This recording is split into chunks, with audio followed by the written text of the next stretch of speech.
Sanra, agacée, questionne l'utilité de payer un intermédiaire si lui-même peut soudoyer le juge directement. Salut et bienvenue sur ma chaîne, Les mensonges du cœur épisode 133. Au début, Sanra prépare des affaires, expliquant qu'il ne s'agit pas de bagages, mais de documents importants qu'il range.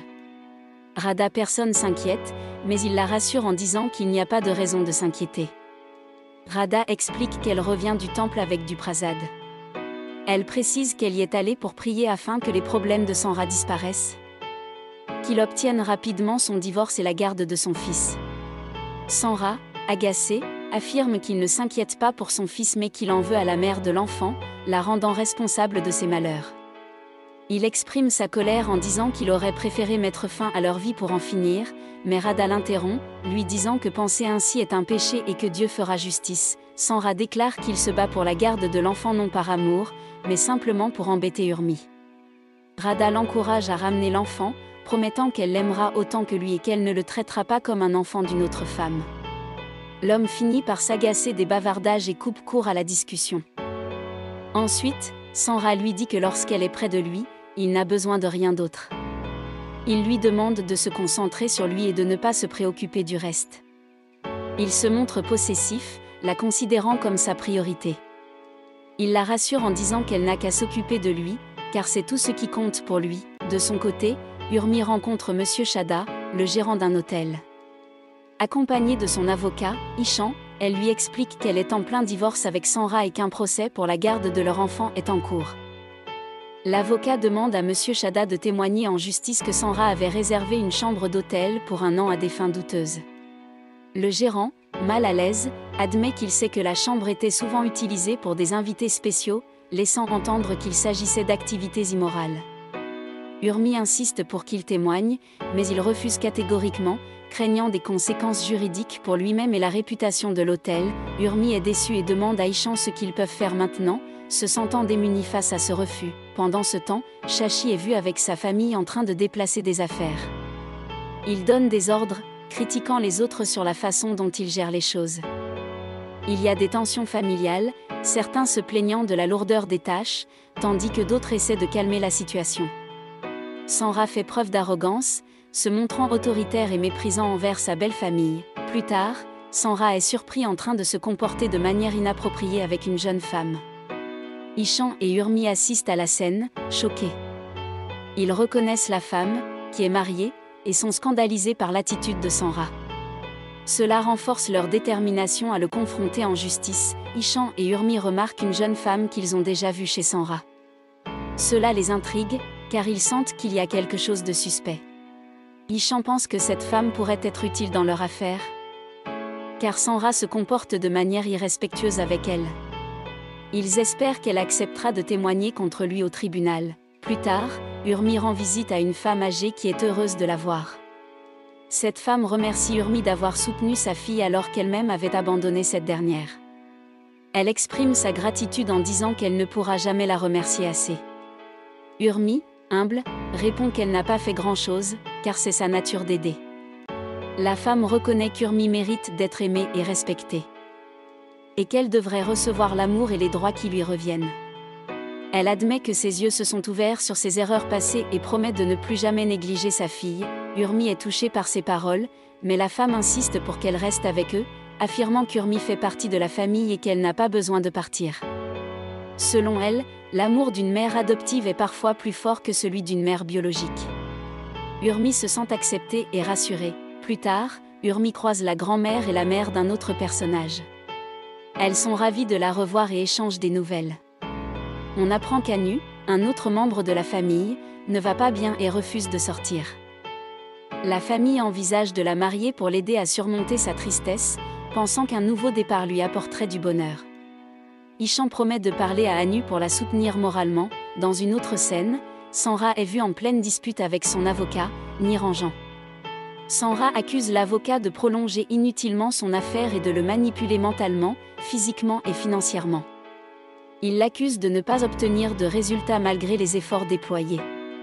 Niranjan, agacé par ces accusations, rappelle à Sanra qu'il a fait tout ce qu'il lui a demandé, discréditer Urmi, forcer des témoignages, et même utiliser leur propre enfant comme témoin. Malgré cela, rien n'a fonctionné. Le ton monte entre eux. Niranjan reproche à Sanra de prendre des décisions impulsives, comme la création d'une vidéo compromettante, MMS, sans le consulter, ce qui a conduit à leur humiliation publique. Sanra, furieux, menace de ne plus payer Niranjan s'il ne règle pas l'affaire rapidement. Niranjan riposte en le menaçant de récupérer l'argent qu'il lui a déjà versé. La tension est à son comble, chacun accusant l'autre d'être responsable de leurs échecs. Pendant ce temps, dans un cadre plus calme, des membres de la famille organisent des affaires domestiques. Ils discutent de la répartition des tâches. Mais la tension est palpable en raison des récents événements. Shashi donne des ordres d'un ton autoritaire, tandis que d'autres essaient de maintenir la paix. Enfin, une scène met en avant un objet symbolique, un Mangal Sutra, collier sacré pour les femmes mariées en Inde. Sa présence semble raviver des souvenirs et des émotions fortes, laissant entendre qu'il est lié à des relations passées ou à des engagements brisés. Radha est interrogée par des membres de la famille à propos du Mangal Sutra qu'elle porte. Certains commencent à soupçonner qu'elle cache quelque chose, car elle n'est même pas mariée officiellement. Ils insistent pour savoir d'où vient ce bijou sacré. Et pourquoi elle le porte. Kanchan suppose que Radha s'est peut-être mariée en secret dans son village, essayant de duper tout le monde par son apparence innocente. Les femmes de la maison sont convaincues qu'elle cache la vérité et exigent des réponses. Radha reste silencieuse malgré la pression. Certains membres de la famille, agacés par son mutisme, demandent carrément qu'elle soit chassée de la maison si elle ne veut pas avouer la vérité. On lui demande de révéler le nom de son mari et où il vit. La tension monte, car personne ne comprend pourquoi elle refuse de parler. Finalement, sous la pression, Radha avoue que le Mangal Sutra qu'elle porte est dédié à son dieu Krishna, Kana. Elle explique qu'elle le considère comme son époux spirituel. Cette révélation surprend certains, mais d'autres trouvent cela crédible en expliquant que, dans certaines régions rurales, des femmes non mariées portent un Mangal Sutra au nom de leur divinité. Radha ajoute qu'elle trouve du réconfort dans cette foi, car son propre prénom, Radha, est étroitement lié à celui de Kana. Certains membres de la famille restent sceptiques, pensant qu'elle cache toujours quelque chose. Cependant, d'autres relativisent la situation, estimant qu'il n'est pas nécessaire de faire toute une histoire pour cela. L'ambiance s'apaise légèrement, et la famille reprend ses activités. Plus tard, Ishan exprime ses doutes à Urmi. Il est convaincu que Radha pourrait les aider dans une affaire judiciaire, car il a le sentiment qu'elle détient des informations importantes. Ishan pense qu'elle pourrait témoigner en leur faveur au tribunal. Urmi sceptique, se demandant pourquoi Radha les aiderait, mais Ishan est persuadé que Radha pourrait être une alliée précieuse, notamment parce que Sanra la traite mal, ce qui pourrait la motiver à témoigner contre lui. Ishan insiste sur le fait qu'ils doivent tenter de la convaincre. Il suggère de trouver un membre de la famille de Radha pour obtenir plus d'informations sur elle. Sa sœur Aditi, qui était auparavant une source d'informations, n'est plus là, rendant la tâche plus difficile. Malgré cela, Ishan est déterminé à trouver un moyen d'approcher Radha. Dans une autre scène, Radha est seule et réfléchit à la situation. Elle se sent coupable de devoir mentir à tout le monde, mais elle n'a pas le choix. Son mari, Sanra, entre en scène. Ils discutent de leurs secrets. Radha veut tout révéler à la famille, mais son mari s'y oppose fermement. Il explique que s'ils avouent la vérité, cela pourrait compromettre leur situation, notamment son dossier de divorce en cours. Il craint que la révélation de leur mariage ne soit utilisée contre lui. Ce qui l'empêcherait de divorcer et priverait Radha de ses droits en tant qu'épouse. Radha est déchirée entre sa conscience et le secret qu'elle doit garder. Elle exprime sa fatigue de devoir mentir constamment. Son mari tente de la rassurer en lui expliquant qu'ils ne devront cacher la vérité que pour encore quelques jours. Il promet qu'après cela, il révélera tout à la famille et s'excusera pour ses mensonges.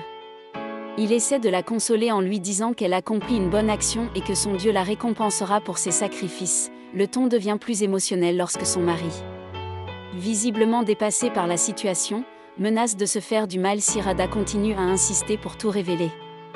Radha, paniquée, essaie de le calmer, lui demandant de lui faire confiance. Elle promet de garder le secret, malgré la douleur que cela lui cause. Il partage un moment tendre où il l'appelle affectueusement Radharani, essayant de lui redonner un peu de force. Sanra rassure une Radha en lui disant de garder confiance, car bientôt elle deviendra la reine de sa maison, et lui son roi. Il l'encourage avec des paroles affectueuses, la félicitant et l'invitant à se rapprocher de lui. Un peu plus tard, Urmi semble inquiet. Il se demande pourquoi quelqu'un n'est pas encore arrivé alors que c'était l'heure prévue. Il doute même que cette personne viendra. Soudain, un autre arrive discrètement, expliquant qu'il était caché à proximité par peur d'être vu, surtout par Sanra, car il craint sa réaction. Il avoue avoir pris un grand risque pour venir, mais c'était important pour lui de discuter. Il demande des nouvelles et confie que l'ambiance à la maison est tendue, car Sanra devient de plus en plus difficile à supporter. La discussion tourne autour d'un dossier de garde d'enfants impliquant un certain Shori Baba. L'homme explique que Sanra est tellement préoccupé par l'affaire qu'il fait même des rénovations dans sa maison, modifiant la disposition des pièces. Il précise que toute la famille a déménagé temporairement dans une maison d'hôte à cause de ces travaux. Curieuse, Urmi demande qui est la jeune fille blonde vue récemment chez Sanra. On lui répond qu'il s'agit de Radha, une cousine éloignée de Kanchan. Cette dernière était seule et sans soutien, d'où son invitation à rester chez eux. À la question sur son mari, il est précisé que Radha n'est pas mariée, donc il n'y a pas de mari. Cependant, un doute plane, car Urmi se souvient que Radha portait un Mangal Sutra lors d'une rencontre au marché, signe de son mariage. Après cet échange, l'homme demande à Urmi de ne rien dire à Sanra sur leur rencontre, par peur des représailles. Urmi promet de garder le secret. Dans une autre scène, un avocat nommé Niranjan discute d'une stratégie pour remporter l'affaire. Il plaisante sur son intelligence, affirmant qu'il est capable de gérer plusieurs dossiers à la fois. Toutefois, la discussion devient sérieuse lorsqu'il propose d'acheter le juge de la cour familiale pour s'assurer de la victoire. Cette idée choque Sanra, mais Niranjan insiste, disant que cela évitera de chercher des preuves ou des témoins. Sanra, agacé, questionne l'utilité de payer un intermédiaire si lui-même peut soudoyer le juge directement. Niranjan se moque de sa naïveté, expliquant que ce genre de tâche délicate doit être confiée à des personnes de confiance et expérimentées. Il ajoute que s'il tente de soudoyer le juge lui-même, il risque la prison. Pendant ce temps, Urmi et Ishan débattent de l'utilité de Radha dans l'affaire. Certains pensent qu'elle ne pourra pas témoigner contre Sanra, car personne dans la maison n'ose s'opposer à lui. D'autres suggèrent de tenter leur chance malgré tout, rappelant l'importance de collecter des preuves et des témoignages contre Sanra pour le discréditer devant le tribunal. Finalement, la tension monte lorsque Niranjan affirme que Sanra n'a pas d'autre choix que de le laisser gérer la corruption du juge. Il insiste sur le fait qu'il est le seul capable de mener cette opération à bien, concluant la scène sur un ton ferme et autoritaire. Ainsi l'épisode se termine. Maintenant conclusion et mon avis personnel. En conclusion, cet épisode de Les mensonges du cœur a été riche en tensions et en rebondissements. Entre les manipulations de Sanra, les doutes d'Urmi et Ishan, et les secrets entourant Radha, la bataille judiciaire pour la garde de l'enfant ne fait que s'intensifier. Alors que Sanra cherche à tout prix à contrôler la situation. Même en envisageant des moyens illégaux, Urmi et Ishan redoublent d'efforts pour rassembler des preuves contre lui. L'épisode se termine sur une note pleine de suspense, laissant présager de nouveaux affrontements à venir. Si vous avez aimé cette analyse, pensez à liker, commenter et vous abonner pour ne rien manquer des prochains résumés. Merci pour votre soutien et à très bientôt pour la suite.